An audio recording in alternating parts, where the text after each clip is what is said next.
But one thing I want a lot of the people who watch the Burgh Cave, and we're recruiting a lot of people that just have knowledge of the game. Okay. All right, they're not necessarily the hot take people and things like that, but I've always told them the hardest thing I did in my freshman year of college was football. Mm-hmm. Talk about the difference in a high school playbook versus the college playbook. What was it like for? I looked this up. I think you had AJ Kristoff was your first year D coordinator. Yeah, AJ Kristoff. And obviously, their playbook or defensive playbook is vastly different than what you ran. Remember, high school, it's almost like cover three break, and you go. The first time you're right. In high school, we had like cover 2, cover 3. That's it. That was it. That's it. I mean, that was really it.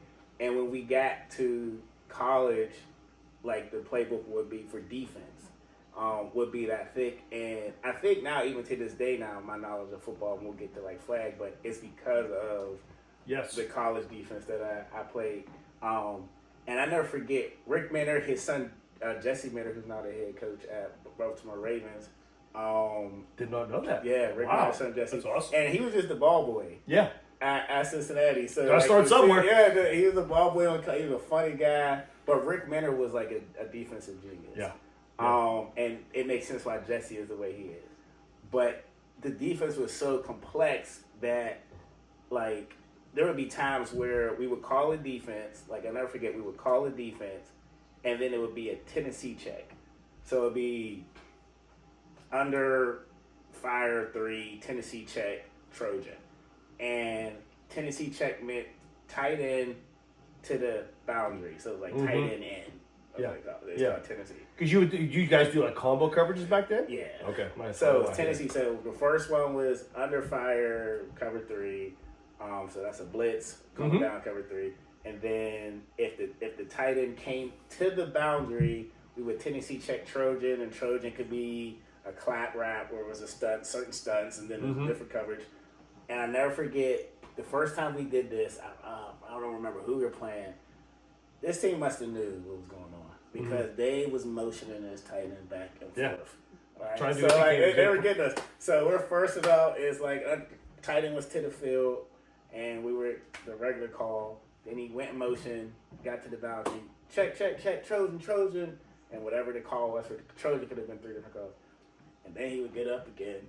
And then he would go back in motion to the field, and we're forgetting what the original call was. And we're like, 4. Like, you just kind of just like, and you just I'm telling you, those people don't know the shit that goes on in pre-snap. Yeah. It's what you're just saying is hilarious because what for people who don't know this, like what that tight end was doing, they're trying to get you guys to dictate your coverage. Yeah. Or doing some type of a motion to get you guys to adjust. Yeah.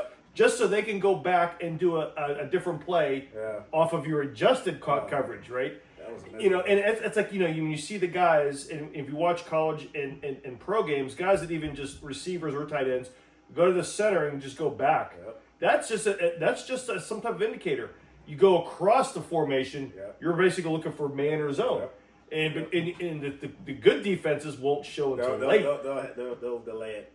Right, exactly. And it's just, those, you go from like a 1-call play sheet in high school to that. Like I always said, you know, we had the passing tree, 0 through 9 routes in offense, and probably 6 running plays. Yeah. You know, you had the odds to the left, evens to the right. Yeah. They basically call it the whole 26. The 2 or the 3 was the fullback. So if it's a 26, it's a halfback. If it's a 36, it's a fullback. Hey, that's funny. That's all it is. And now, and my playbook's down here. And what you're talking about is we had 20 plays for 3rd and 5 in the red zone, or past the 50, or coming out of the goal line. What they called the back goal line, which was basically 0 to 20 coming out. And we had that thing. What you're talking about, we had any outbreaking route. If we saw cover 2, just go deep. Yeah. Because any outbreaking route on cover 2, you're done. Yeah. Because you're either going to get that whole shot in cover 2, or you're a clear out for something.